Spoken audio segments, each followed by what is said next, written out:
उनको मेरा सादर नवोदय एवं तमाम बड़े बुजुर्ग एवं हम साथियों सभी लोगों को मेरा नवोदय और जय सम्राट। यहाँ पर बैठी मातृशक्ति, इनको मेरा चरण वंदन। और इसी के साथ बड़े सौभाग्य की बात है कि आपके गांव में मुझे आने का सौभाग्य प्राप्त हुआ है।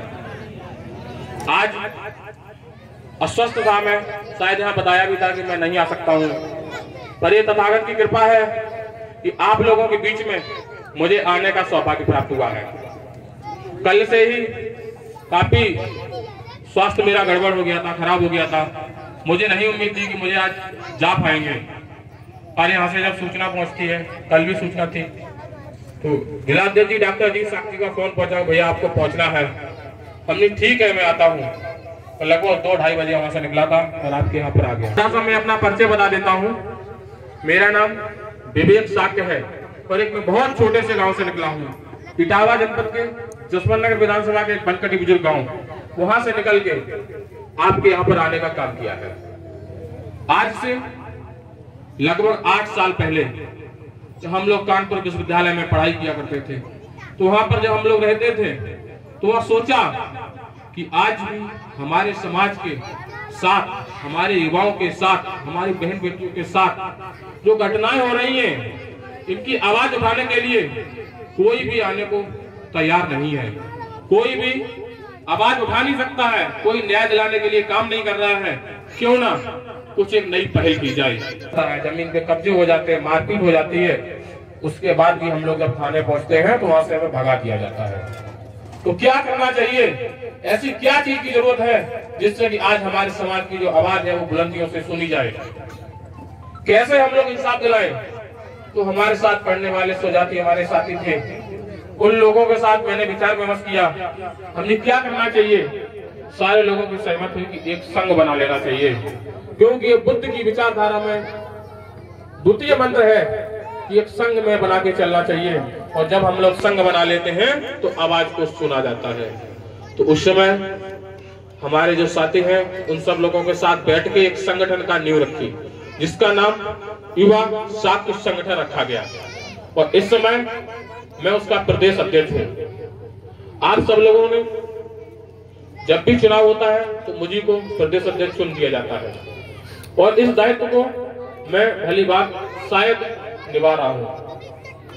आज हम सब युवाओं की या समाज की जो समस्याएं हैं, उस समस्याओं को कैसे खत्म किया जाए। आए दिन सबसे ज्यादा ग्रामीण क्षेत्रों में हम लोगों के यहाँ पर झगड़े होते हैं, आपसी विवाद होते हैं, बहुत सारी समस्याएं होती हैं। इन सबको कैसे सही तरीके से बैठ के निपटाया जा सकता है, इसके लिए सिर्फ और सिर्फ ये संगठन बनाया गया है। संगठन गैर राजनीतिक संगठन है, इसमें किसी भी राजनीतिक हस्तक्षेप नहीं होती है, सिर्फ और सिर्फ सामाजिक।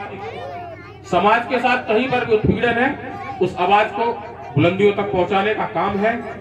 कहीं पर भी कोई समस्या है, आप एनी टाइम, दिन में, रात में, कहीं पर भी किसी भी सिंगल छोटे छोटे पदाधिकारी के पास फोन करना, वो आपके पास खड़ा मिलेगा। और आज यहाँ जो कन्नौज की मेरे साथ टीम है, ये भी बहुत बधाई की पात्र है। थोड़े से समय में सारी टीम यहाँ उपस्थित हो गई। इसलिए जब तक हम लोग संगठित नहीं रहेंगे तब तक कोई आवाज नहीं उठा सकते हैं। हम लोग हर तरीके से पिछड़े हुए हैं। वर्तमान की सरकारों को भी देख लीजिए आप, किस तरीके से आज हम लोगों की हालत बदतर से और बदतर करते चले जा रहे हैं। कोई भी सरकार बनी रहे, हम लोगों के लिए कभी कोई भी अच्छी चीज उपलब्धि नहीं हो पाई है, कोई भी सहूलियत ही नहीं मिली है। चाहे कितनी भी सरकारें चली आए, उसके बाद भी हम लोग वोट देते चले आ रहे हैं, अपनी हक की लड़ाई लड़ रहे हैं, पर कहीं इंसाफ नहीं मिल पा रहा है। इस इंसाफ को लेने के लिए सिर्फ एक विवेक साक्य को नहीं बनना चाहिए, मेरी समझ में हर एक व्यक्ति को विवेक साक्य बन जाना चाहिए।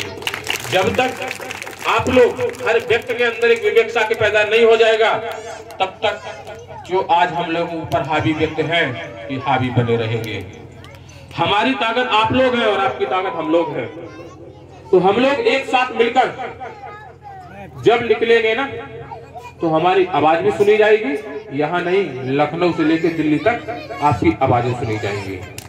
तमाम अभी मैं कल का ही प्रकरण आपको बता देता हूँ। कुरावली के पास एक गंगापुर गांव है, बड़ा गांव है, शायद लोग जानते होंगे।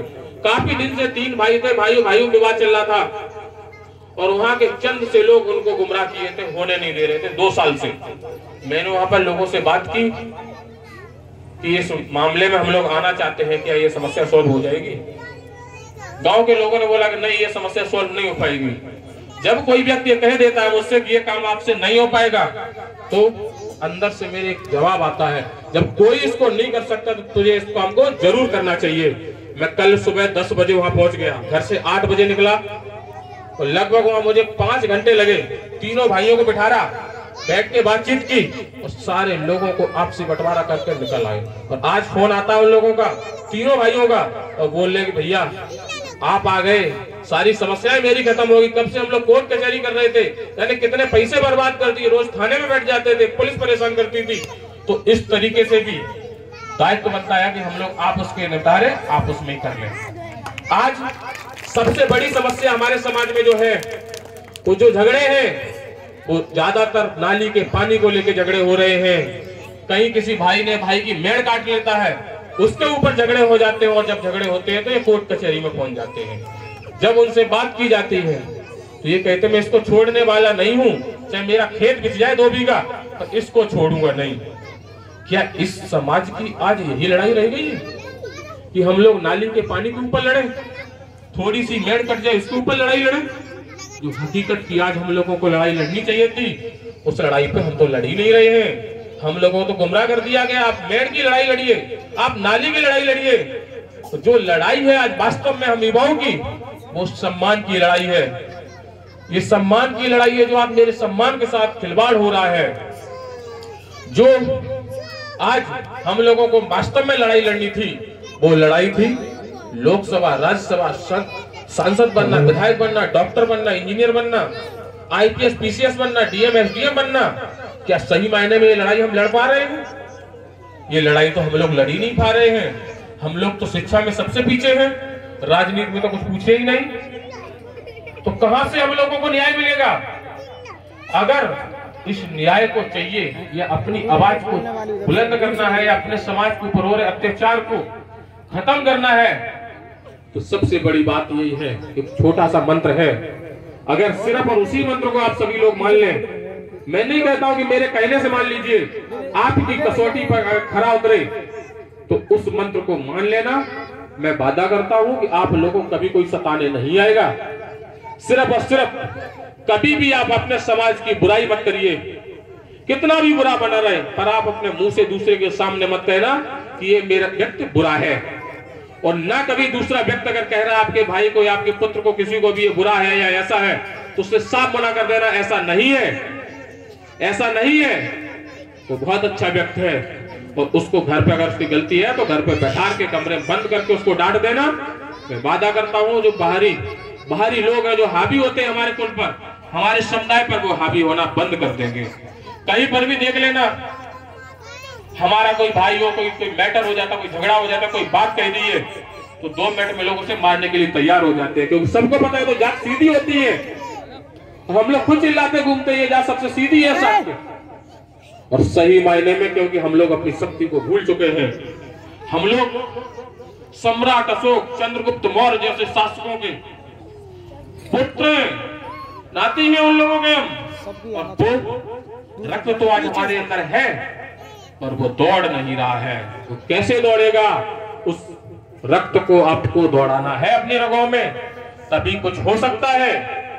हम लोग एक सिंगल, जो आज सरकार में जातियां हैं, जो सरकार में रह चुकी जातियां हैं, उनके एक नुमाइंदे के सामने हम लोग डर के बैठ जाते हैं, एक नुमाइंदे के सामने डर के बैठ जाते हैं। और हमारे जो बाबा हुआ करते थे, वो जिधर से निकल जाते थे, पूरे राज्य के राज, राजा के राजा समर्पण करते चले जाते थे, क्योंकि हम लोग भूल गए हैं हम सम्राट अशोक के वंशज हैं। फिर दोबारा से वो ललकार लगानी होगी, और फिर दोबारा से हमको वो तलवार उठानी होगी जो हमारे आज से पूर्वजों ने उठाई थी, नहीं तो हमारे अस्तित्व को खत्म कर दिया जाएगा। अगर इस अस्तित्व को बचाना है तो तलवार रूपी संगठन के माध्यम से आप लोग आवाज उठाइए। कभी भी किसी भाई बहन के साथ माननीय विवेक भैया, कोई भी मैं आग्रह करूंगा जो हमारे पूर्व में यहाँ के इस गांव के सम्मानित महापुरुष बैठे हुए हैं, जैसे कि माननीय ब्रह्मपाल भैया जी, हम आपको भली बात जानते हैं। आप जितने भी साथी वहां बैठे हुए हैं, आप लोग यथाशीघ्र यहाँ पंडाल में आने की कृपा करें, क्योंकि कोई माननीय विवेक साथी जी अगर करने के लिए आएंगे, सिर्फ और सिर्फ मुझे चाहिए आपका तन का सपोर्ट और मन का सपोर्ट। सिर्फ मुझे 2 चीजों से आप सपोर्ट कर देना।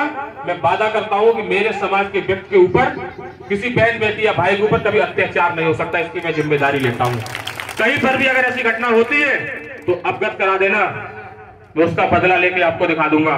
तो आज से कई घटनाओं में आज जो मेरी पहचान है सिर्फ और सिर्फ इसी काम की वजह से है। अन्यथा मेरा न तो मैं कोई बहुत बड़े घराने से हूं, न कोई बहुत बड़ा मेरा वो है। सिर्फ और सिर्फ हमारे समाज के ऊपर हो रहे अत्याचार का जवाब देने में सबसे सटीक और सक्षम कार्य करने का कार्य संगठन कर रहा है। इसलिए आज पूरे प्रदेश भर में हम लोगों को सुना जाता, बुलाया जाता है। हम लोग तो आपका ही बेटा है, आपका पुत्र हूं, आपका भाई हूं और कुछ नहीं हूं। मुझे नेता कभी बनना नहीं है। मैं 2 नौकरियां छोड़ चुका हूं सिर्फ समाज के लिए। मुझे तो सिर्फ इस जन्म, एक और मैं किसी के ऊपर एहसान भी नहीं कर रहा हूं, क्योंकि मेरे ऊपर एहसान है स्कूल का, शाक्य वंश का एहसान है मेरे ऊपर कि मुझे इस स्कूल में जन्म मिला है। और इस स्कूल का मैं कर्ज उतारने का एक काम कर रहा हूं, जो आपके साथ हूं। आपकी सेवा करने का मुझे सौभाग्य है। किसी भी व्यक्ति को स्कूल की सेवा करने का मौका नहीं मिलता, बहुत अच्छे कर्म करने पड़ते हैं, तब शाक्य कुल में जन्म कहीं आकर मिलता है। तो मैं इसी के साथ अपनी वाणी को विराम देता हूं। नमो बुद्धाय, जय सम्राट। जिंदाबाद, जिंदाबाद, आवाज दो, आवाज दो, आवाज दो, हर जोर जुल्म की टक्कर पर संघर्ष हमारा नारा है।